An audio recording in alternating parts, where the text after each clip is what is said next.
Bismillahirrahmanirrahim. Assalamualaikum warahmatullahi wabarakatuh.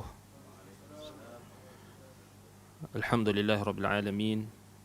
Wassalatu wassalamu ala asyrafil anbiya'i wal mursalin, nabiyyina Muhammadin wa ala alihi wa ashabihi wa man sara ala nahjihi wa iktafa bi atharihi wa da'a bi da'watihi wastanna bi sunnatihi ila yaumiddin. Amma ba'du.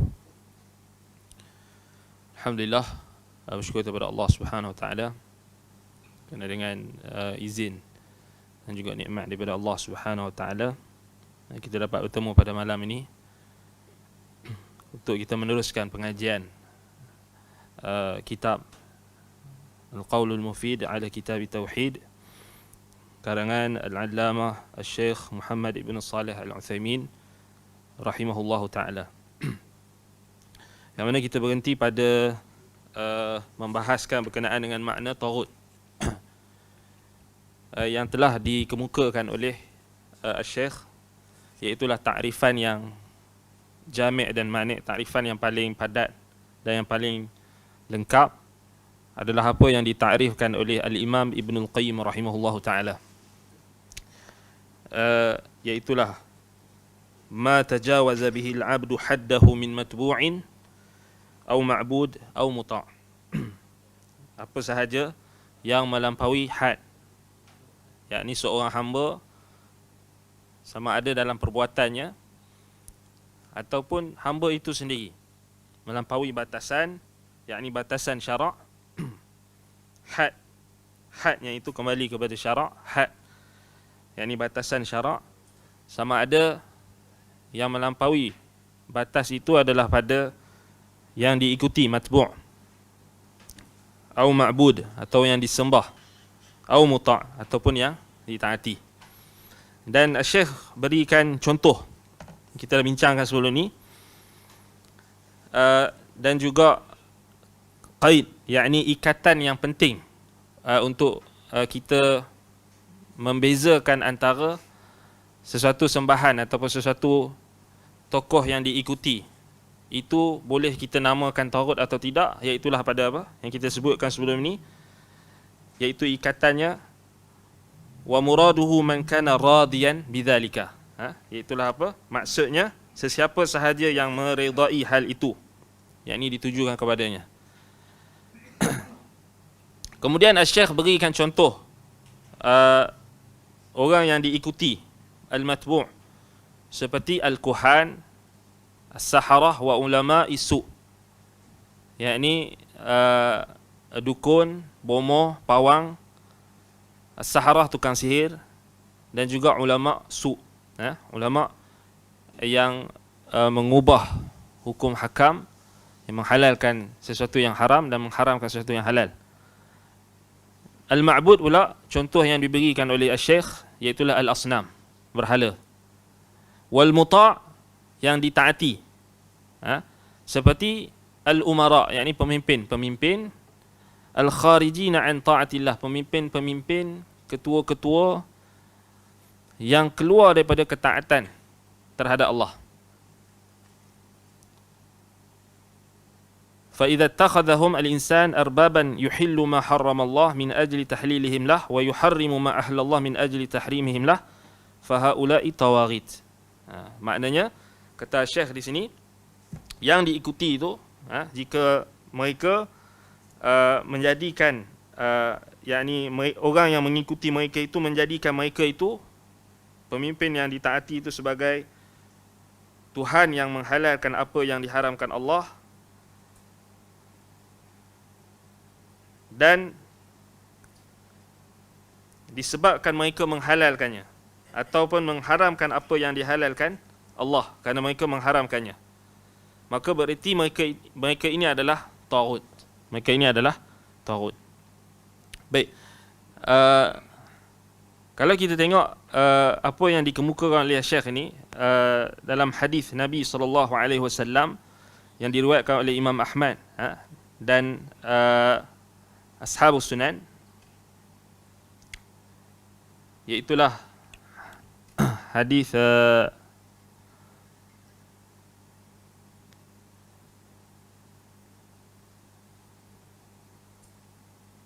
Hadis tu inni khalaqtu ibadi hunafa.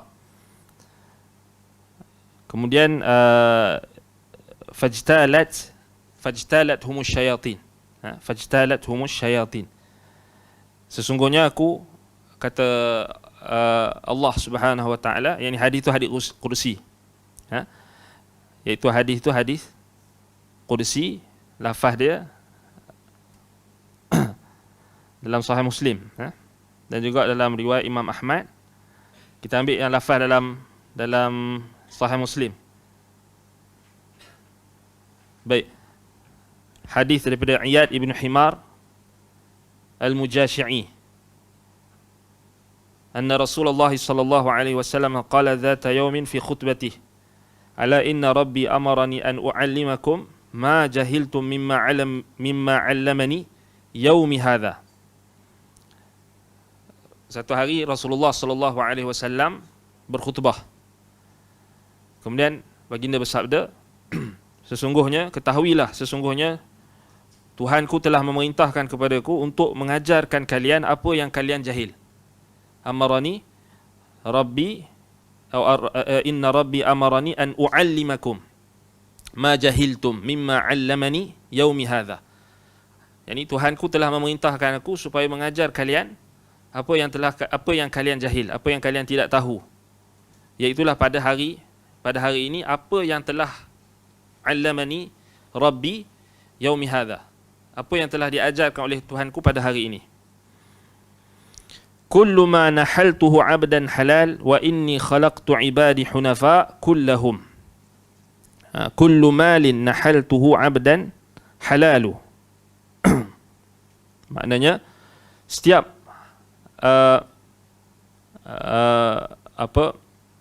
harta yang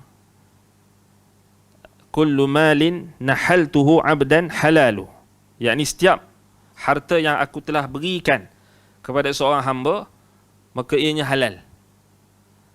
Wa inni khalaqtu ibadi hunafa'a kullahum. Ini point dia. Maknanya hadis ini hadis qudsi, maknanya Nabi SAW menyampaikan lafaznya daripada Allah Subhanahu Wa Taala dengan lafaz Nabi SAW. Nabi kata, yakni Allah Subhanahu Wa Taala berfirman kepada Nabi, mengajarkan kepada Nabi SAW, kata Allah, sesungguhnya aku telah mencipta hamba-hambaku hunafa, kesemuanya berada di atas jalan yang lurus. Hunafa maknanya muslimin, ay tahirina minal ma'asi, ay mustaqimin musta'iddin liqabulil haq. Maknanya Allah ajarkan kepada Nabi kita SAW, Allah kata dekat Nabi, sesungguhnya inni khalaqtu ibadi hunafa'a kullahum, sesungguhnya aku telah menciptakan hamba-hambaku semua dalam keadaan hunafa. Hunafa maknanya lurus, tauhidnya, fitrahnya, dan mereka telah bersedia untuk menerima perintah Allah. Maknanya ini dalil menunjukkan fitrah, dalil menunjukkan Allah Subhanahu Wa Taala mencipta manusia di atas fitrah. Apa maksud fitrah? Maksudnya Islam. Dalilnya dalam hadis yang lain, Nabi SAW bersabda, kullu mauludin yuladu ala al-fitrah. Setiap anak yang baru lahir yuladu ala al-fitrah, dilahirkan dalam keadaan fitrah. Kata Al-Hafiz Ibn Hajar Al-Asqalani rahimahullah, al-fitrah ay Islam. Islam makna kat situ maknanya tauhid. Baik, dalam hadis ini kemudian Nabi SAW bersabda,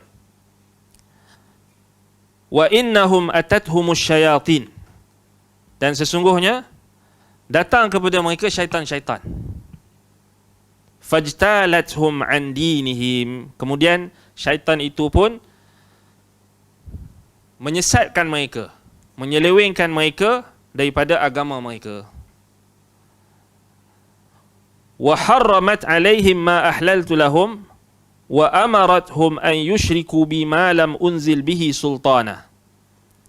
Dan sehingga syaitan menyesatkan mereka itu sehingga mereka berani mengharamkan apa yang telah aku halalkan kepada mereka. Dan mereka memerintahkan kepada manusia supaya mensyirikkan aku dengan sesuatu yang tidak pernah aku turunkan hujjah, tidak pernah aku turunkan bukti untuk mereka mensyirikkan aku. Itu maksudnya wa amarathum an yushriku bima lam unzil bihi sultana. Ini point dia. Sini dalil dia. Dalil yang menunjukkan apa? Had makna taghut tu. Batas makna taghut tu terkandung pada hadis ini. Hadis dalam riwayat Imam Muslim ni, dekat mana poin yang penting kita boleh faham daripada hadis ni? Maknanya, okey, yang pertama tadi Allah Subhanahu Wa Taala kata inni khalaqtu ibadi hunafa. Maknanya asalnya semua kita ni asalnya lurus. Maknanya dalam keadaan fitrah, dalam keadaan tauhid. Dalam keadaan tauhid. Asal bagi manusia dalam keadaan tauhid. Siapa yang menyesatkan mereka? Syaitan. Syaitan. Fajtalathum syayatin. Dalam riwayat lain disebutkan yang kita bacakan riwayat tadi, kullu mauludin yuladu 'ala fitrah fa abawahu yuhawidani aw yumajjisani aw yunassirani aw yumajjisani. Setiap anak yang baru lahir semuanya lahir dalam keadaan fitrah, dalam keadaan Islam. Maknanya mereka bukan lahir-lahir itu terus jadi ateis. Tak. Mereka lahir-lahir bukan jadi musyrik. Mereka lahir-lahir dalam keadaan fitrah. Siapa yang membentuk agama mereka? Siapa yang membentuk peribadi mereka? Kedua ibu bapa. Fa abawahu yuhawidani aw yunassirani aw yumajjisani. Maka kedua ibu bapanya lah yang mencoraknya, sama ada menjadikan dia Yahudi, Nasrani ataupun Majusi. Sama tak dengan hadis ni tadi? Fajtalathum syayatin, maknanya asalnya Allah ciptakan semuanya hunafa, kemudian syaitan yang menyesatkan mereka. Syaitan yang menyesatkan mereka. Boleh jadi juga maksudnya syaitan menyesatkan ibu bapa mereka, dan ibu bapa mereka pun menyesatkan anak mereka sendiri. Maknanya mengajar mereka dengan sesuatu yang berlawanan dengan fitrah, berlawanan dengan tauhid, berlawanan dengan agama yang lurus. Fajtalathum syayatin, kemudian wa harramat alaihim ma ahlaltu lahum. Ini dia punya had dia. Had yang kita kata, yang Imam Ibn Qayyim kata tadi, sehingga mereka menjadikan menghalalkan apa yang diharamkan Allah. Kerana mereka menghalalkannya, atau mengharamkan apa yang dihalalkan oleh Allah. Ini dalilnya. Dalilnya dalam hadis Sahih Muslim tadi. Sehingga syaitan menyebabkan mereka wa harramat alaihim ma ahlaltu. Syaitan mengharamkan mereka apa yang aku halalkan untuk mereka. Dan memerintahkan mereka, syaitan memerintahkan mereka supaya mensyirikkan aku dengan apa yang tidak ada hujjah, tidak ada bukti dan hujjah, sultan yang membenarkan perbuatan syirik mereka. So nampak dia punya dalil daripada hadis. Dalil daripada hadis Nabi SAW. Sebab itu Al-Imam Ibn Qayyim rahimahullah, dia letakkan batasan taghut ini dalam kitabnya Ighathatul Lahfan fi Masaidi Syaitan. Dia letakkan hadis tersebut sebagai dalil. Maknanya syaitan dia menyesatkan manusia sehingga mereka mensyirikkan Allah, sehingga mereka menghalalkan apa yang Allah haramkan, mengharamkan apa yang Allah halalkan. Maknanya kalau siapa sahaja yang melampaui batasan itu, maka dia telah melampaui batas dan masuk dalam makna taghut. Maksudnya balik pada had yang kita takrif taghut yang Imam Ibn Qayyim sebutkan. Apa dia? Apa sahaja yang seorang hamba melampaui batas terhadapnya, baik berupa orang yang diikuti, yang diibadahi atau yang ditaati. Maknanya perincian dia balik pada hadis yang kita sebutkan tadi. Kalau maknanya selagi dia tak mensyirikkan Allah, selagi dia tak menghalalkan apa yang haram, mengharamkan apa yang halal, boleh jadi dia masih lagi di bawah, kita kata garis, kita border. Maknanya dia mungkin dia terjebak dalam maksiat, terjebak dalam dosa, tapi dia tak lepasi had. Tapi kalau lepasi had tu, contohnya dia ikut, kita bagi contoh sebelum ni, ma'bud, yakni dia ikut tok guru tu sampai tok guru tu perintahkan untuk sembah dia. ataupun berhala kan, kita sebut sebelum contoh ni berhala. Itu dah taurut lah, maknanya dah melepasi atasan. Ataupun dia ikut, okey, dia ikut pendapat tok guru dia yang menghalalkan sesuatu yang haram dan mengharamkan sesuatu yang halal. Okey. Baik. Okey, soalan. Kalau guru dia ada mengambil satu pendapat dalam ruang lingkup ijtihad, dalam ruang lingkup ijtihad yang dibenarkan, dipanggil khilafun sa'irun, khilaf yang dibenarkan dalam syarak. Contohnya masalah kunut subuh. Contoh kunut subuh. Baik. Sekarang ni dia belajar dengan dua guru. Ni selalu yang berlaku. Seorang guru ni, seorang ustaz, dia kata kunut subuh tak sunnah. Okey, dia belajar yang tu lama lah. Dia pun tak kunut subuh lah. Okey, seorang guru lagi dia baru belajar, dia belajar dengan guru ni, kata kunut subuh tu sunnah. Kan? Mazhab Syafi'i sunnah. Tok guru dia yang satu lagi kata tak ada dalil. Tok guru dia yang belajar mazhab Syafi'i kata ada dalil. Buka dalam kitab sekian. Buka dalam Ma'rifatus Sunan wal Athar oleh Imam Al-Baihaqi, ada dalil. Buka kitab Al-Bayan fi madhhabi Imam Asy-Syafi'i oleh Al-Umrani, ada dalil. Buka dalam kitab Al-Um. Okey, ustaz dia yang seorang lagi kata tak, dalil tu tak kuat. Hadis ni dhaif sekian. Baik, dijawab balik oleh saya. Baik, ada kemudian murid tadi dia ambil pendapat yang dia rasa tenang. Dia pilih mana-mana satu. Katakan dia pilih dia nak kunut subuh. Baik, dia pun ambil pendapat tok guru dia tadi yang kata kunut subuh sunnah. Ada seorang murid lagi dia faham betul-betul lah, bukan kata dia ikut-ikut gitu, dia faham betul-betul, dia dah dengar penjelasan dengan detail dan dia belajar lagi. Dia bukan surface, dia dengar detail.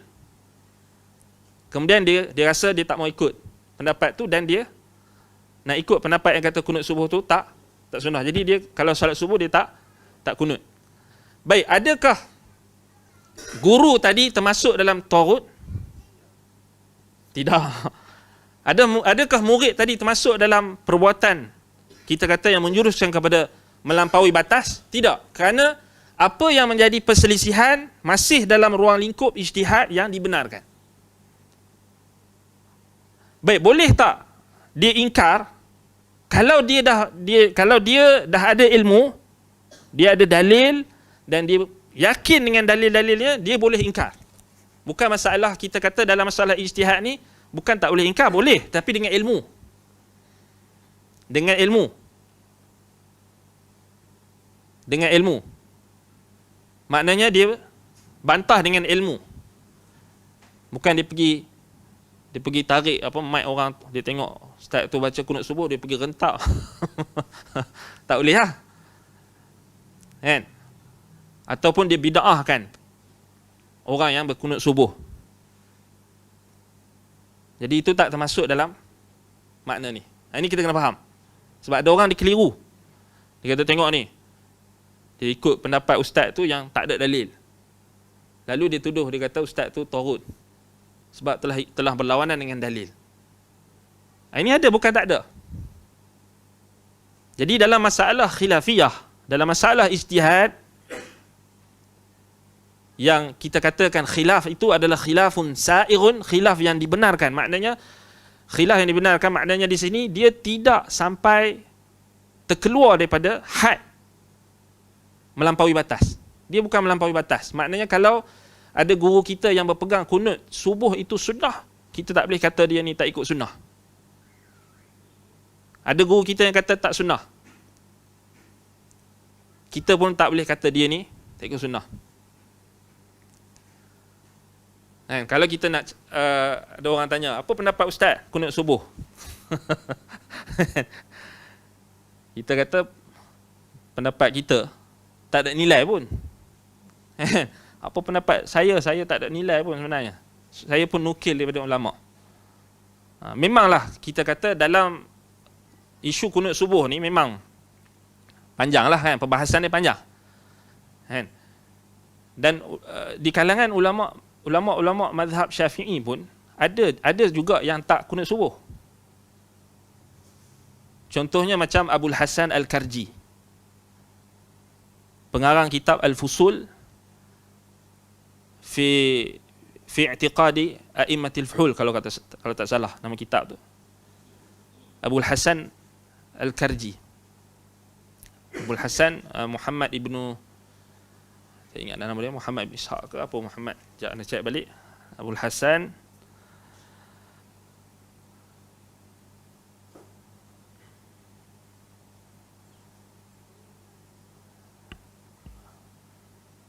Abul Hasan Muhammad ibn Abdul Malik bin Muhammad Al-Karji Al-Syafi'i, wafat 532 Hijrah.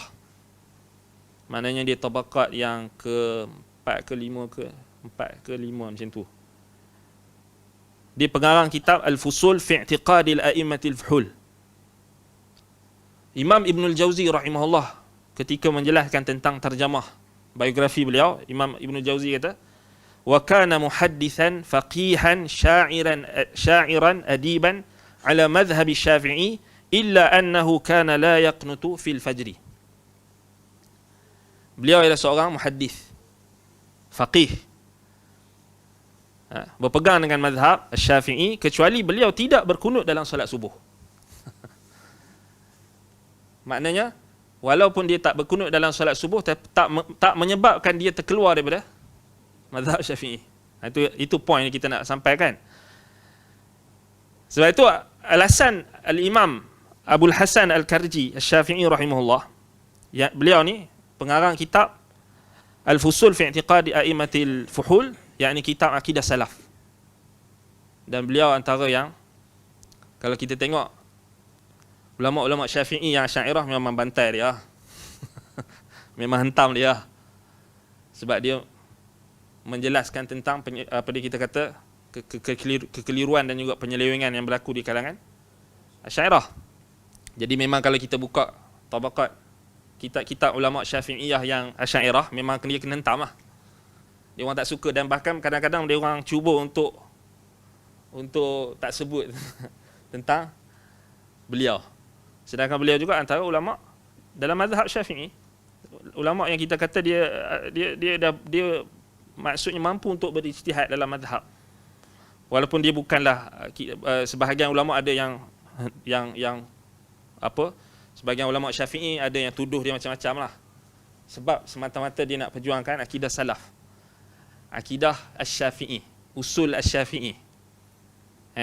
Dan kita tak nafikan lah, macam As-Subki dan sebagainya, kalau kita tengok ketika memberi komentar pada peribadi beliau, memang tak adil lah, tak adil. Sebab itu Abu Hasan Al-Karji Asy-Syafi'i rahimahullah, dia kata apa? Qala imamuna Syafi'i, idza sahha al-hadith fatruku qawli wa khudhu bil hadith. Wa qad sahha 'indi anna an-nabiy sallallahu alaihi wasallam taraka al-qunut fi salati subhi. Ini pendapat beliau lah. Kata beliau, kata imam kita, Imam Asy-Syafi'i, apabila telah sahih satu hadis, maka tinggallah kalian akan pendapatku dan berpeganglah dengan hadis, dan telah sahih di sisiku bahawa Nabi SAW meninggalkan kunut dalam solat subuh. Itu di sisi beliau. Maknanya kalau kita nak kata yang tak mau kunut subuh tu, kita nak tuduh pula mereka ni tak sunnah pun tak boleh ke?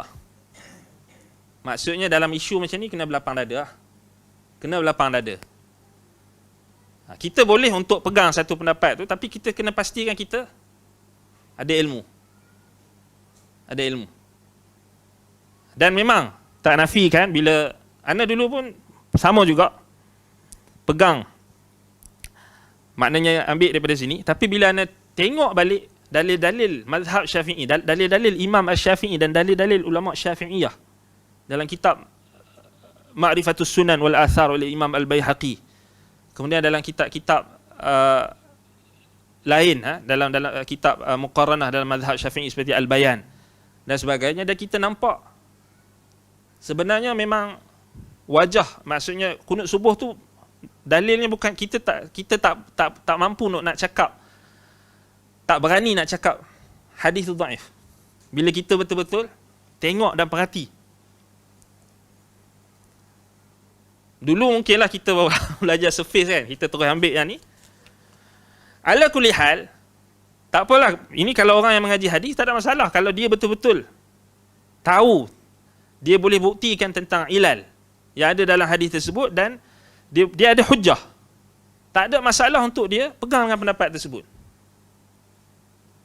Tak ada masalah. Tapi masalahnya bila tak ada ilmu nak bantah. Ini masalah. Dan bertindak di luar batasan, sehingga membid'ahkan orang yang kunut subuh. Ini bukan tindakan yang berdasarkan ilmu.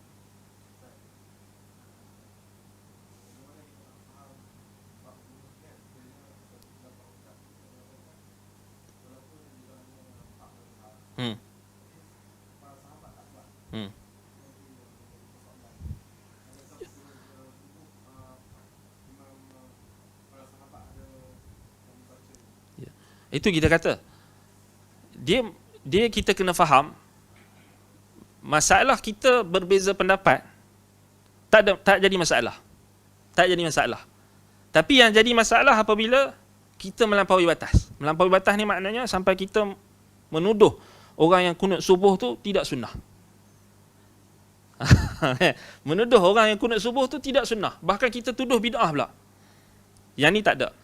Kalau kita buka balik dalam tarajim ataupun tarjamah kitab-kitab ulama tentang mereka yang tak kunut subuh, contohnya ulama-ulama yang mazhab Syafi'i, setakat yang anda jumpa ni Abu Hasan Al-Khariji rahimahullah, itu pun ulama-ulama yang datang kemudian, maknanya mereka ada tafsilkan berkenaan dengan pendapat beliau.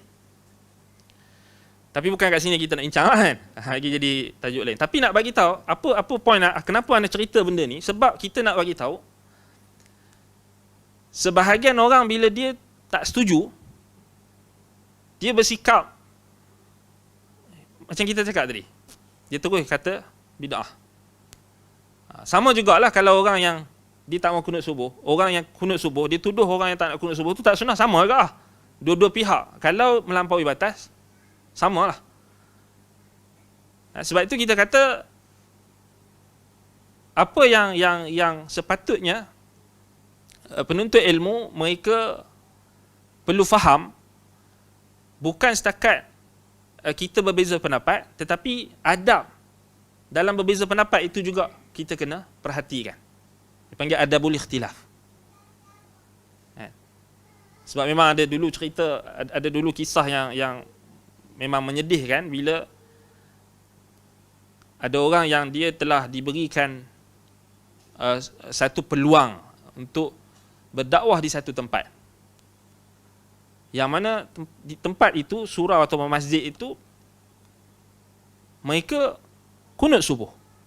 Lalu apabila pendakwah ini pergi solat, dia diperintah, dia dijemput untuk solat, mengimamkan solat subuh, kemudian dia tak kunut subuh.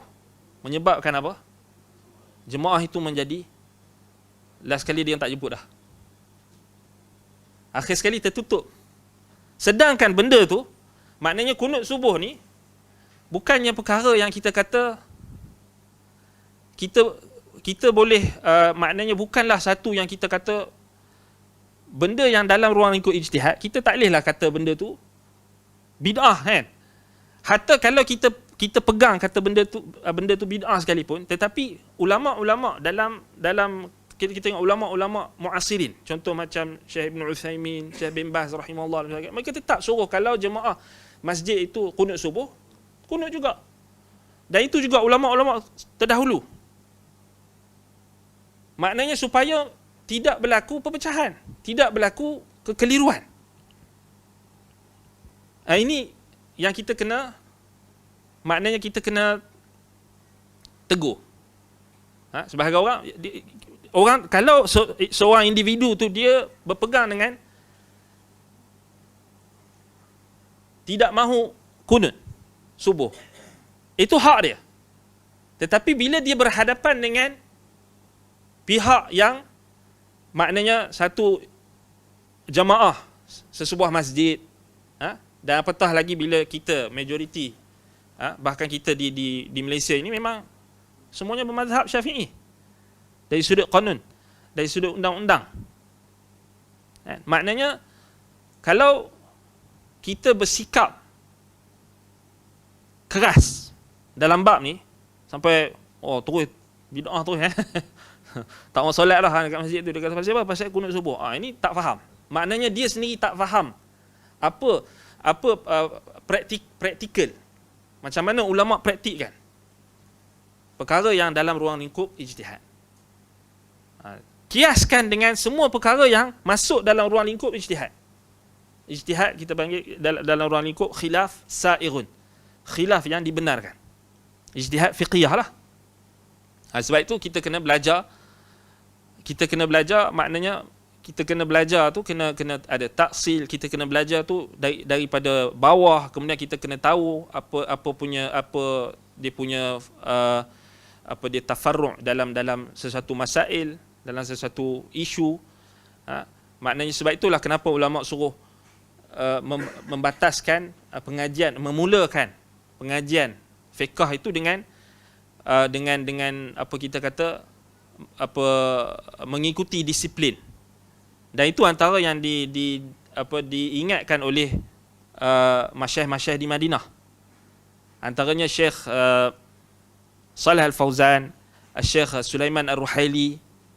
Ana pernah join satu program daurah i'dad mufti. Daurah i'dad mufti, daurah persediaan alat-alat persediaan untuk mufti di Madinah. Dan muqaddimah daurah tersebut Syekh Sulaiman Ar-Ruhaili hafizahullah wa wafaqahullah diingatkan, sebab dalam daurah tu dia ajarkan matan semua mazhab. Kemudian diingatkan mazhab Syafi'i, mazhab Hanbali, Hanafi, Maliki. Kemudian diingatkan antara yang masih terngiang-ngiang dalam kepala ana sendiri dan juga sahabat-sahabat, diingatkan kalau kamu balik ke negeri kamu, maka ajarkan fiqh mazhab tempat kamu. Walhal dia ajar mazhab Hanbali. Kita tahulah Saudi mazhab Hanbali kan. Tapi dia perintah, dia pesan dekat kami,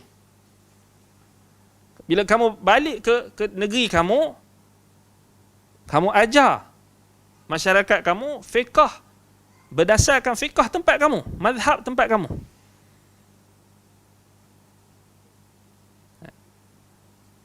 Jadi maksudnya di sini, kerana ulama mereka ada khibrah, mereka ada pengalaman, dan mereka bagi wasiat, bagi pesanan tu mereka ada pengalaman, kerana mereka dah lihat banyak berlaku perpecahan bila kita terlampau, maknanya kita menyerang mazhab setempat tu, kita pergi datang, kita buat jadi macam samsing pula.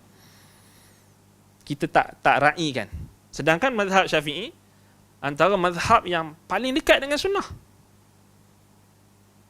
Selain daripada mazhab Hanbali, yang paling dekat dengan sunnah, maknanya pendapat-pendapat yang paling banyak sandarannya adalah hadis-hadis Nabi SAW yang sahih, mazhab Syafi'i. Mazhab Hanbali yang paling dekat. Dan kalau ada perbezaan pun, perbezaan tu dia hanya pada, macam contoh kunut subuh tu, hanya pada perbezaan dari sudut hukum hadis, hukum terhadap hadis. Sebab itu kita kata kalau nak mengaji fiqh, jangan, maksudnya kena ikut disiplin dia. Tapi kalau orang yang dia mengaji hadis, dia ada dia punya disiplin dia pula, kan? Dia ada disiplin dia pula. Tetapi bila sebut masalah ni, kita kata kita kena faham lah, sebab sampai ada tahap yang sampai kita kata benda yang khilaf, yang muktabar macam ni, dia jadi bergaduh dan dia jadi bid'ah membid'ahkan, ni kita tak mau. Kita kena belajar daripada kita kata kekurangan ataupun kesalahan yang kita mungkin terlepas pandang dulu, ataupun kita juga terjebak dulu. Semoga Allah Ta'ala ampuni kita semua, kan? Maknanya kerana kita makin kita belajar tu, makin kita akan berlapang dada. Ilmu ni sifat dia, semakin kita belajar, semakin kita tak tahu, dan semakin kita berlapang dada pada perkara yang kita boleh ada toleransi. Tapi perkara-perkara yang usul, perkara-perkara yang tak boleh kompromi, tak ada kompromi, memang kita tak boleh lah. Baik, itu berkenaan dengan kita kata satu faedah lah, maknanya kita kata berkait dengan isu apa kita kata yang berkait dengan melampaui batas tadi. Maknanya kita tak bolehlah kata orang yang ikut masalah ijtihad, seorang guru yang dia ikut tu, kita tuduh dia sebagai taghut. Sebab alasan dia kita kata orang tu dia ikut pendapat Syafi'i tapi dia tolak hadis Nabi. Tak, Imam Asy-Syafi'i pun berpegang dengan pendapat tersebut, bukan Imam Syafi'i suka-suka. Dia juga berdasarkan hadis dan berbeza dari sudut istinbat dan istidlal. Saat itu kita kena raikan. Jangan kita tajarruk, kita berani kita nak kata oh Imam Syafi'i buat bid'ah. Ini satu benda yang kita tak, maknanya kita kita kena hati-hatilah. Kan? Kita kena hati-hati. Bukan maksud ana maknanya kita ana ilzamkan semua ni kena pegang pendapat yang kita pegang. Bukan. Maksud ana beradab. Beradab dengan guru kita, beradab dengan ulama. Maknanya kita, kalau kita berpegang, aku tak guna subuh. Sebab apa? Sebab ni Abul Hasan Al-Karji pun tak guna subuh, dia Syafi'i juga. Contoh kan. Ni aku taklid dengan ulama ni. Contoh. Ada isu tak? Tak ada isu. Tak ada isu. Sebab dia tahu, dia lebih dia belajar dan dia kaji, bagi dia itu yang dia tenang. Tapi ada orang yang dia kaji, dia belajar, dia kata, kuat juga ni. Kuat, bahkan kuat. Maka dia pun teruskan untuk pegang dengan pendapat tersebut. Yang tu kita kena ada kita kena berlapang dada lah. Jangan kita tergesa-gesa. Anda faham? Kadang-kadang kita bila kita tengok guru-guru kita berbeza pendapat ni, kita jadi confused. Kan? Pasal kita ada kecenderungan, kan? Ada orang dia cenderung nak ikut guru dia yang ini. Dia kata ini lebih meyakinkan aku. Ada orang dia nampak guru dia yang A ni lebih meyakinkan dia. Ada orang dia tengok guru ni lebih meyakinkan dia. Yang paling penting kita jangan timbulkan masalah tu, kita jangan rumitkan. Masalah tu kita jangan rumitkan. Maknanya kita pergi tanya. Dan kita buat keputusan apa yang berdasarkan ilmu kita, maknanya kita peganglah pendapat yang mana yang kita rasa kita tenang. Itu dalam masalah yang kita kata yang ada ruang untuk kita pilih, maknanya ijtihad. Maksudnya kita pilih pendapat-pendapat yang berdasarkan ijtihad yang mereka juga tak terkeluar daripada dalil. Jangan tu anak pernah jumpa orang yang dia kata ini bid'ah kan. Tu anak kata kat dia, buka kitab Ma'rifatus, pernah baca tak kitab yang menghimpunkan dalil-dalil dalam mazhab Syafi'i? Dia kata tak pernah. Pergi baca dulu. Antaranya Ma'rifatus Sunan wal Athar oleh Imam Al-Baihaqi. Tengok kitab tersebut. Dan kalau dia nak rad, maknanya dia rad lah. Dia kalau dia mampu untuk bantah pendapat tersebut, dia bantahlah apa yang dikemukakan oleh Imam Al-Baihaqi rahimahullah. Dan kita kata dia kok mana pun dia, kalau dia nak bantah kat Facebook tak jadi. Sebab orang yang menilai tu jahil belaka. Jadi dia buatlah. Pergilah dia tanya orang yang mampu. Kalau orang yang mampu, orang yang belajar, ahli akademik yang buat tesis ke apa ke, ataupun buat jurnal ke apa, buktikan. Tak ada masalah. Agama kita ni, Islam ni menggalakkan kita ni mengkaji. Bukan kita kata kalau kita ada apa isu, maknanya kita terus kita tutup. Maksudnya agama kita ni agama yang paling kita kata meraihkan kajian. Buat kajian. Kena ikut disiplin lah kan. Tapi kalau tulis kat Facebook tak jadi. Pasal apa? Yang hukum dekat Facebook tu semua jahil belaka. Pergi TikTok lagi tak jadi. Pergi TikTok lagi tak jadi. Kan? Wallahu musta'an. Baik. Jadi itu berkait dengan apa yang kita sebutkan tadi. Baik. Wallahu taala a'lam. Baik.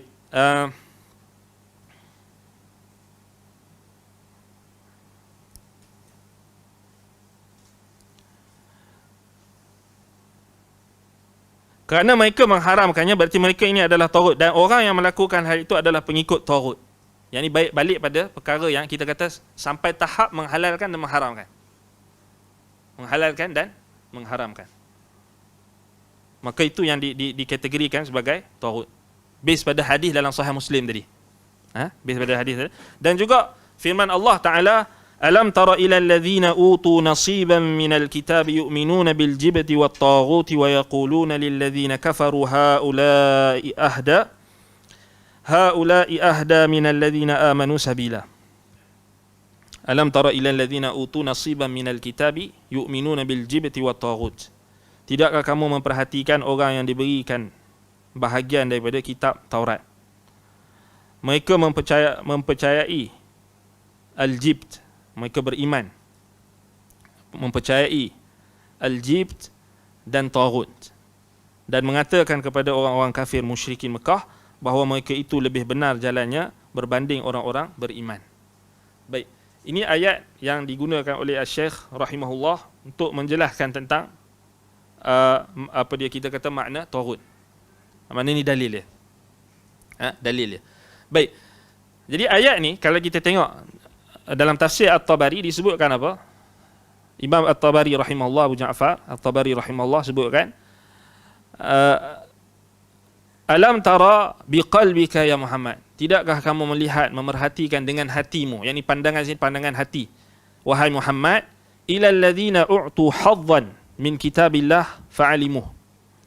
Yang ni kepada orang-orang yang telah diberikan bahagian daripada kitabillah. Yang ni ayat ni turun jelaskan tentang orang Yahudi, penyelewengan ahli kitab.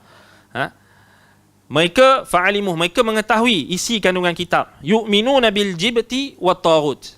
Mereka beriman dengan al-jibt dan taghut. Maknanya yusaddiquna bil jibti wat taghut. Mereka membenarkan al-jibt wat taghut. Wa yakfuruna billah, dan mereka mengkufuri akan Allah. Wa hum ya'lamuna anna al-iman bihima kufrun, dan mereka mengetahui bahawasanya beriman dengan al-jibti wat taghut itu adalah kekufuran. Wa tasdiq bihima syirkun, dan membenarkan al-jibtu wat taghut itu adalah syirik. Apa maksud al-jibtu wat taghut? Baik, kata Imam At-Tabari, thumma ikhtalafa ahlu ta'wil fi makna al-jibti wat taghut. Kemudian ahli tafsir telah berbeza tafsiran dalam memaknakan al-jibt dan at-taghut. Qala ba'duhum huma sanaman kana al-musyrikuna ya'budunahuma min dunillah. Kata sebahagian ulama tafsir, al-jibt wa taghut itu adalah dua berhala yang disembah oleh orang-orang musyrikin. Yang disembah oleh orang-orang musyrikin. Kemudian Imam Ibn Jarir At-Tabari rahimahullah pun bawalah riwayat daripada Ikrimah. Wa qala akharun al-jibtu al-asnam wa taghut tarajimatul asnam. Baik, berkata sebahagian ulama tafsir yang lain, al-jibtu maknanya al-asnam, berhala. Al-jibt, berhala. Berhala-berhala. Sebab apa datang dengan jamak? Kerana berhala-berhala orang musyrikin ni banyak. Tak terkira banyaknya. Sampai ulama boleh buat kitab, Kitabul Asnam, oleh Ibnul Kalbi. Kitabul Asnam Ibnul Kalbi. Kitab dia cerita pasal berhala saja. Berhala musyrikin jahiliah.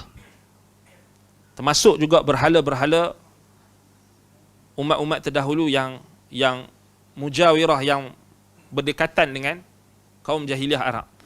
Seperti kaum Nabi Nuh, berhala-berhala kaum Nabi Saleh, kaum Samud, kaum Ad. Maknanya kisah-kisah syafawiyah, ini apa dia kita kata asatir, ataupun kita kata dongengan, kisah-kisah yang dinukilkan syafawiyan, maknanya secara mulut ke mulut, yang ada pada orang jahiliah dicatatkan dalam kitab-kitab yang berkait dengan orang Arab. Dan sebenarnya ini satu cabang ilmu yang penting. Ada orang kata kenapa nak tulis Kitabul Asnam? Banyak lagi benda. Sebab apa? Sebab nak faham ayat Al-Quran dan hadis-hadis Nabi SAW dengan lebih tafsil, dengan lebih terperinci. Sebab ini yang kadang-kadang kita ni kurang. Kita ni, kadang-kadang orang Islam ni, kita ni sendiri, kita rasa cukup dengan ilmu yang kita ada, sehingga ilmu pengetahuan yang banyak itu diambil oleh orang-orang kafir. Dan mereka manfaatkan. Orientalis, mereka buat kajian tentang berhala-berhala ni. Mereka ada tujuan mereka. Tetapi sebenarnya ulama Islam, ulama tarikh, ulama Islam lebih dahulu buat kajian. Sebab ialah kita nak bincang tentang ayat dalam surah Nuh tentang berhala Nabi Nuh, berhala kaum Nabi Nuh. Wa qalu la tadharunna alihatakum wa la tadharunna waddan wa la suwa'an wa la yaghutha wa ya'uqa wa nasra. 5 berhala tu Allah Taala sebut dalam Quran. Kalau kita tak ada maklumat yang terperinci berkenaan dengan 5 berhala ni, kita tak tahu macam mana dia boleh meresap masuk daripada zaman Nabi Nuh tu, macam mana dia, orang Arab boleh ambil nama berhala ni, macam mana? Kemudian 5 berhala ni dibawa pergi ke mana? Sama ada yang kata nama dia yang dihidupkan balik, ataupun berhala itu sendiri yang ditemui. Majoritinya 5 tu, 3 daripada 5 tu berhala itu diambil oleh kabilah Arab, kabilah Yaman. Kabilah 3 daripada 5 tu banyaknya pergi ke Yaman. Berhala tu dibawa ke Yaman. Kan? Jadi kita tak peninglah kenapa penyembahan kubur tu kan berterusan sampai ke Yaman. Barulah kita nampak, oh ini dia punya origin dia, maknanya tak heran lah, tak pelik lah. Macam kita tengok, tapi Nabi SAW bagi tahu kan Yaman ni iman, Yaman ni hikmah. Kan? Macam mana pula? Baik, kita sama juga, kita tengok zaman Nabi SAW ada Nabi palsu daripada Yaman. Kan? Kemudian Syiah Rafidah, pengasas dia Abdullah bin Sabah al-Yahud daripada Yaman. Maknanya kita taklah melampaui batas, dan kita taklah jadi bila kita ni tahu satu sudut, dia akan jadi masalah. Sebab kita punya view tu tak luas. Itu yang jadi, oh Yaman, Yaman semua baik. Semua baik. Kan? Oh, daripada mana? Yaman. Oh, Yaman bagus. Yaman iman. Al-iman. Al-Yaman. Al-hikmah al-Yamaniyah. Oh, dia pun bawa hadis Nabi. Yaman ni semua baik. Dia tak tahu. Kan? Berhala tu lepas zaman Nabi Nuh tu, 5 yang Allah Ta'ala sebut dalam Quran, 3 tu semua ke Yaman. 2 lagi ke Syam. Nak bagi tahu kita kata pengaruh jahiliah itu kuat.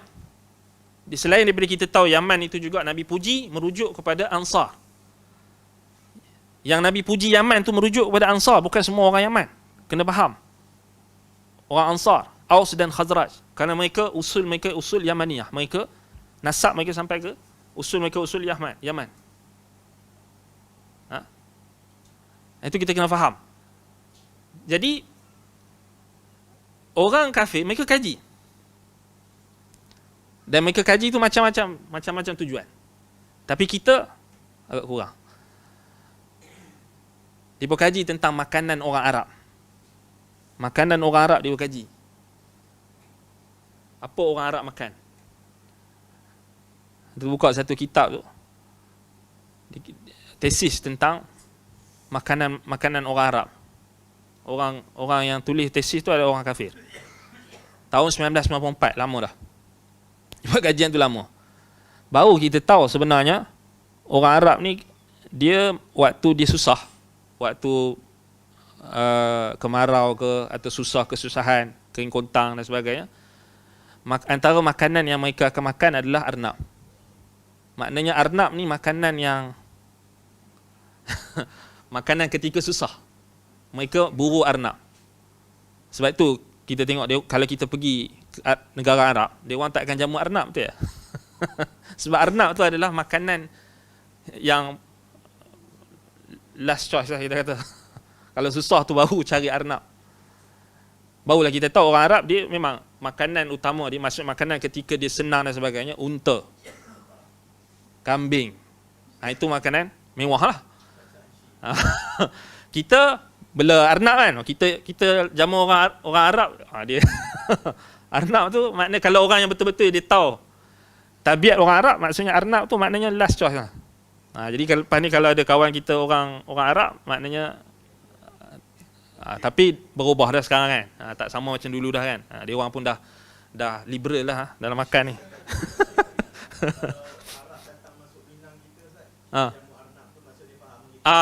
Maksudnya kalau dia betul-betul faham budaya Arab, itu kita kena hati-hati lah. Boleh cancel loh. Boleh berperang. Kalau ada kabilah boleh berperang. Maknanya arnab tu adalah pilihan terakhir. Maknanya dia bukan makanan yang maknanya kita kata yang untuk makanan yang asasi atau makanan mewah mereka. Itu baru kita tahu kan. Baik. Jadi balik pada al-asnam tadi. Al-asnam maknanya berhala-berhala sangat banyak. Sangat banyak. Kalau kita buka kitab al-asnam oleh Ibnul Kalbi tu banyak. Nama-nama berhala tu banyak sangat. Dan kadang-kadang bila kita tengok terlampau banyak sampai kita kata, sampai anak boleh cakap kalau kita baca buku tu sampai ada banyak nama-nama yang kita dah berikan nama anak-anak kita pun kita rasa macam ni ni rupanya nama berhala. Tetapi nak bagi tahu banyak sangat. Sebab depa banyak ambil juga nama-nama yang asal, nama-nama Allah Subhanahu Wa Taala dan sebagainya, dia orang namakan berhala tu. Kan? Macam Al-Mannan kan. Mannan. Dia orang apa kita kata dia orang tahrif, dia orang ilhad dalam nama-nama Allah Subhanahu Wa Taala. Dan ada berapa lagi banyaklah. Macam Nuha, Nuha kan. Orang kita bubuh nama anak Nuha. Kan? Ulin Nuha kan. Nuha tu memanglah maksudnya akal, orang yang berakal. Tapi bila bubuh nama Nuha saja, kalau dibuka kitab Al-Kalbi tu, kitab Ibnul Kalbi, kitab Al-Asnam tu, Nuha tu nama salah satu berhala. Tapi nama berhala tu terlampau banyak sampai nama-nama yang baik pun dia orang ambil. Maknanya nak bagi tahu terlampau banyak nama berhala sampai nama yang baik pun diletak pada berhala mereka. Jadi kat situ juga kita tak bolehlah kata tak boleh bubuh nama anak Nuha kan. Sebab apa? Sebab dah berkongsi. Dia orang dah bubuh nama berhala tu, nama yang baik pun dia orang bubuh. Kat situ penting. Maksud bila kita tahu benda-benda macam ni, dia akan mengubah sudut pandang kita. Benda yang lebih terperinci ni kita akan nampak tu view tu lebih luas. Kita tak nampak satu sudut je. Baik. Al-asnam maknanya berhala-berhala tadi ditafsirkan oleh ulama sebagai al-jibt. Jibt tu adalah asnam. Taghut pula adalah tarajamatul asnam. Tarajamatul asnam ni maknanya orang yang bercakap di atas lisan ataupun menjadi wakil kepada berhala. Maksudnya seakan-akan dia, kata para ulama, tarajamatul asnam ni maknanya al-kuhan. Maknanya bomo dan pawang yang menjaga berhala tersebut. Kalau istilah yang digunakan oleh al-Imam As-San'ani rahimahullah dalam Tathhirul I'tiqad dan juga kitab-kitab Asy-Syaukani dan Imam Syaukani sebagainya, sadanah, dipanggil sadanah. Sadanah ni tukang jaga berhala. Kalau zaman yang dah kemudian ni, yang dekat kubur tu, dia ada tukang jaga dia. Itu dipanggil, dia samalah konsep dia macam tarajamatul asnam tadi. Tapi marahlah depa. Kalau kita kata macam tu, marah depa. Kan? Tarajamatul asnam al-kuhan tantiqu ala al-sinatil asnam. Ka'annaha taqulu lin-nas bilisanihim. Ma qalathu tilka maqalatahu tilka bi al-sinatiha. Maknanya mereka yang bercakap bagi pihak berhala tu. Tu maksud tarajamatul asnam. Yang ni taghut. Memang ada lah maknanya setiap berhala tu dia ada penjaga dia. Ini kita tengok yang zaman jahiliah Ni yang zaman jahiliah. Setiap berhala tu dia ada penjaga dia. Dan penjaga dia ni macam-macam jenis. Kebanyakannya adalah kuhan, bomoh, pawang dan gila. Kan? Ada yang tak pakai baju. Tak pakai baju, ada yang duduk dalam tong sampah, ada yang duduk dalam tempat-tempat yang kotor. Macam-macam. Sebab dia orang kan Kuhan kan, dia orang ada dia orang punya syarat-syarat yang dia orang dah ambil dengan syaitan-syaitan mereka, jin-jin mereka, dan itu mereka kena buatlah benda-benda yang macam tu. Macam orang yang belajar ilmu kebal dan sebagainya, kebatinan kan. Dia tak boleh, dia ada dia punya pantang larang, dia tak boleh potong rambut, tak boleh kahwin, tak boleh potong kuku. Macam dulu ada seorang hamba Allah tu, dia cerita macam mana dia bertaubat kan. Sebelum bertaubat tu, dia tak kahwin apa semua. Kuku dia tu panjang, rambut dia pun panjang sampai orang kata dia gila. Alhamdulillah dia bertemu dengan seorang alim. Akhir sekali dia bertaubat. Bertaubat, orang alim tu suruh dia kahwin. Dia kata tak boleh kahwin. Kalau kahwin kira berlawanan dengan pantang pula. Pantang larang yang ditetapkan untuk dia kebal tu. Tapi bila dia kahwin, dia start kahwin, alhamdulillah. Sebelum dia kahwin tu, dia tak boleh potong dia punya kuku. Rambut dia pun tak boleh potong. Taklud. Taklud. Bila lepas dia kahwin, alhamdulillah, Allah Subhanahu Wa Taala mudahkan urusannya, dia bertaubat kepada Allah. Ada. Dan sebenarnya benda tu, itu yang zaman kita, zaman dulu lagi banyak. Maknanya benda-benda yang pelik-pelik ni, bomoh, dukun, pawang ni buat benda pelik-pelik ni memang banyak. Kan? Dan itu yang ditafsirkan oleh sebahagian ulama pada at-taghut. Taghut tu adalah wakil bagi berhala, yakni kuhan, yang menjaga, dukun atau pawang, bomoh yang menjaga berhala tersebut. Itu satu tafsiran. Baik, kata Al-Imam Ibn Jarir At-Tabari, apa yang diriwayatkan daripada Ibn Abbas, at-taghut alladhina yakununa baina aydil asnam yu'abbiruna anha al-kadhiba liyudillun nas. Taghut ni adalah orang yang berada di hadapan berhala-berhala tersebut, yakni penjaga-penjaga berhala tersebut yang menjadi wakil, juru cakap bagi berhala. Yu'abbiruna anha al-kadhiba liyudillun nas. Maknanya dialah yang akan bagi tahu dekat orang ni, kalau kau ada hajat apa, kau kena datang bawa kau punya lembu ataupun kambing kau ataupun binatang akan kau. Kalau kau nak anak, kau kena bawa sekian-sekian, ini. Itu apa? Taghut. Sebenarnya benda ni ada dalam setiap tamadun. Setiap tamadun. Maknanya orang yang tukang jaga, dia yang apa? Juru cakap. Kan kalau orang tu datang, ada hajat dan sebagainya, dia akan cakap, kamu kena bawa ayam warna hitam untuk sembelih. Kamu kena bawa sekian. Kamu kena balik dulu, kena buat gini. Kamu kena tunggu mimpi, tunggu ini. Itu taghut. Taghut. Yu'abbiruna anha al-kadhiba liyudillun nas. Ini kata Ibn Abbas radhiyallahu anhu. Maknanya dia juru cakap. Dia juru cakap. Baik. Sebahagian ulama tafsir lagi mengatakan al-jibtu al-kahin. Terbalik. Al-jibtu bomoh tadi, pawang tadi ataupun kahin tadi.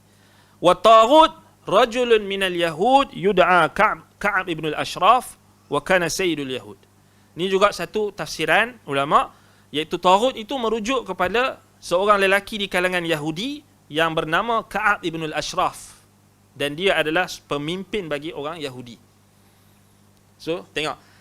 Maknanya anda sengaja bawa tafsir daripada Imam At-Tabari ni nak bagi tahu apa yang Imam Ibnul Qayyim ringkaskan, takrif tu datang daripada tafsiran salaf.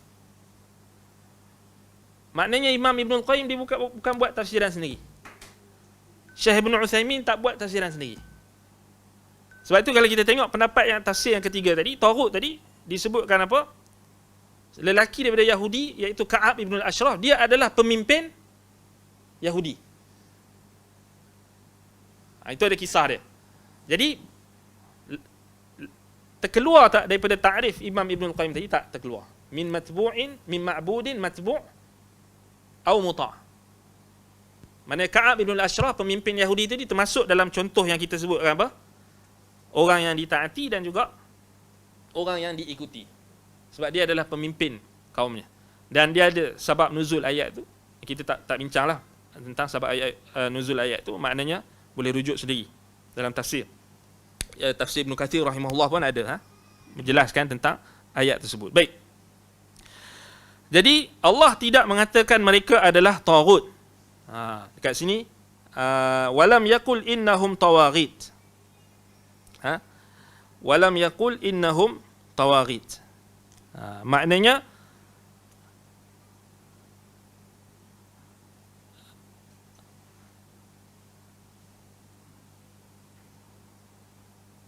dikata kat sini wal muta' mislul umara al kharijin an ta'atillah fa idza takhadha insan arbaban yuhillu ma haramallah. Okey.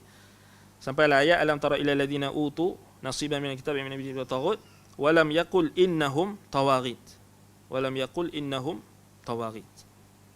Tidak mengatakan sesungguhnya mereka itu tawaghit. Ni nak faham ni macam mana ni? Wa lam yaqul innahum tawaghit. Kalau dalam terjemahan dia kata Allah tidak mengatakan mereka adalah taghut. Apa maksud dia?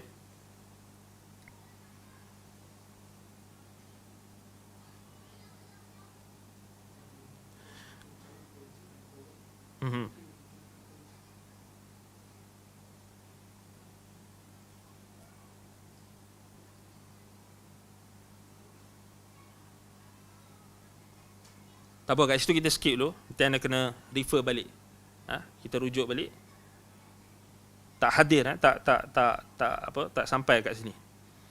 Wadalalatul ayah, kata Syekh, wadalalatul ayati ala tauhid anna al-asnam min at-tawaghiti allati tu'badu min dunillah. Baik, dalalah petunjuk tauhid daripada ayat ini adalah bahawasanya al-asnam, patung-patung berhala itu min at-tawaghit, termasuk taghut yang disembah selain Allah. Wa tauhidu la yatimmu illa bi ruknaini huma al-ithbat an-nafyu. Al-awwal al-ithbat wa tsani an-nafyu. Tauhid tidak sempurna kecuali dengan dua rukun, al-ithbat yakni menetapkan ibadah hanya untuk Allah, an-nafyu yakni penafian ibadah kepada selain Allah. Penafian murni adalah pengingkaran murni dan penetapan murni tidak menghalangi keikutsertaan. Contoh, Zaid berdiri, kalimat ini menunjukkan Zaid berdiri, namun tidak menunjukkan hanya Zaid sahaja yang berdiri. Contoh lain, tidak ada seorang pun yang berdiri, kalimat ini adalah penafian murni. Contoh lain, tidak ada yang berdiri kecuali Zaid, kalimat ini menunjukkan hanya Zaid yang berdiri kerana mencakupi penetapan dan penafian. Maknanya kat sini dua rukun itulah rukun tauhid.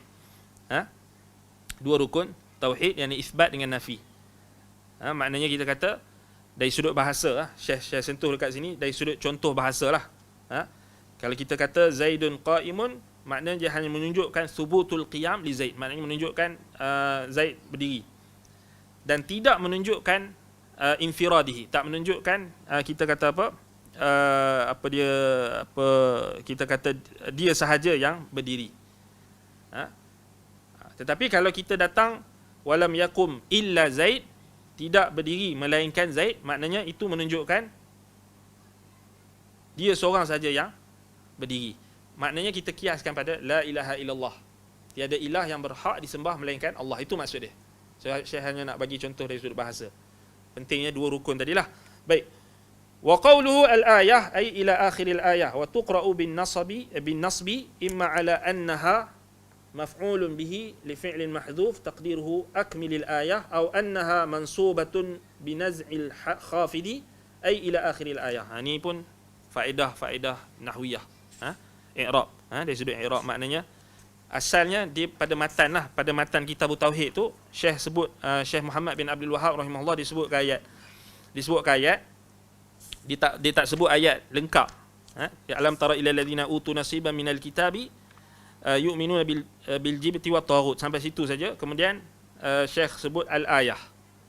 Syekh pengarang kitab asal sebut al-ayah. Baik, al-ayah tu apa maksud al-ayah kat situ? Agar kita buka matan kitab tauhid, kat situ dia ada al-ayah. Lepas pada ayat tu al-ayah. Apa maksud al-ayah? Al-ayah tu maknanya ila akhiril ayah. Maknanya pengarang dia ringkaskan. Maknanya dia tak bawa ayat tu lengkap. Itu asal, teks asal. Tapi yang kita pakai ni Syekh dalam syarahan, dalam Qaul Mufid, Syekh bawakan ayat tu lengkap. Tapi kalau matan asal, dia sampai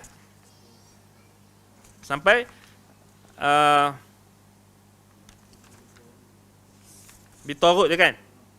Sampai bitorut je. Sampai akhir ayat. Sama macam lepas tu ayat berkenaan dengan wa qadara rabbuka alla ta'budu illa iyyah. Sama juga. Yang ni kita tak nampak melainkan kalau kita tengok matan saja.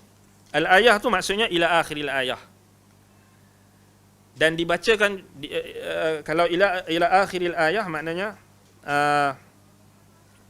maknanya kita baca dengan apa dia jar. Tapi kalau kita baca al-ayata dibaca dengan nasab, dengan baris atas, maknanya dia adalah maf'ulun bih li fi'lin mahdzuf.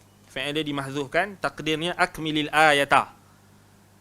Dia boleh dua lah maknanya, sama ada ila akhiril ayah, ila akhiril ayati ataupun akmilil ayata. Itu maksud dia. Atau annaha mansubatun binaz'il khafidi ay ila akhiril ayah.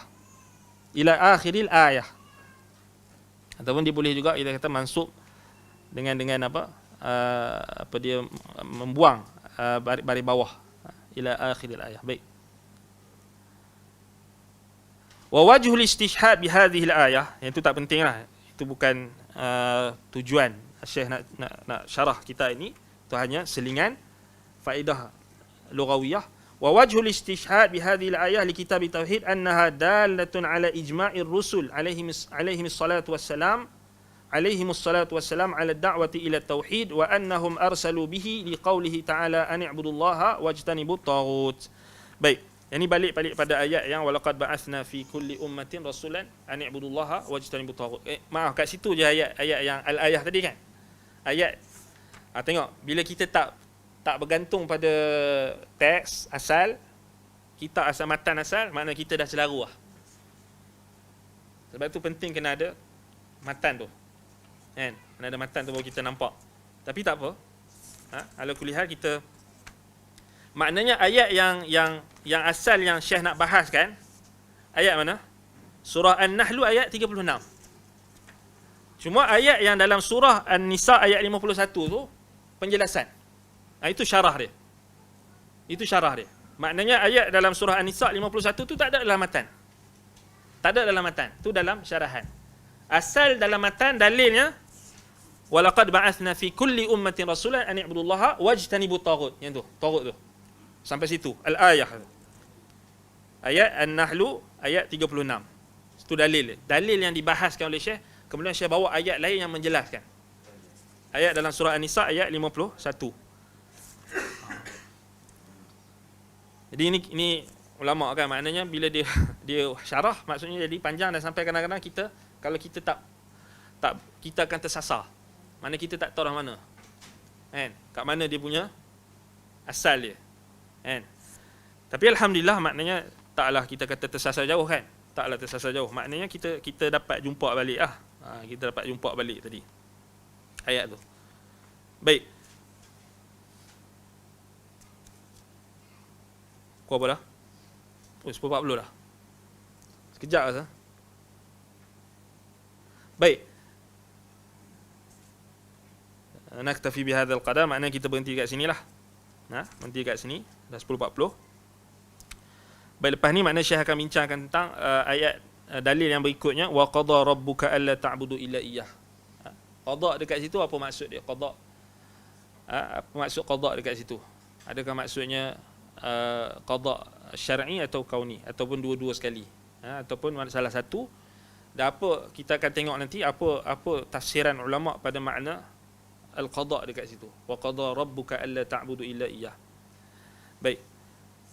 Naktafi bihadzal qadar. Aqulu qawli hadza wa astaghfirullah li wa lakum. Subhanakallahumma wa bihamdika asyhadu an la ilaha illa anta astaghfiruka wa atubu ilaik. Sallallahu ala Muhammadin wa ala alihi wa sahbihi wa barik wasallam. Alhamdulillahirabbil alamin. Wassalamu alaikum warahmatullahi wabarakatuh.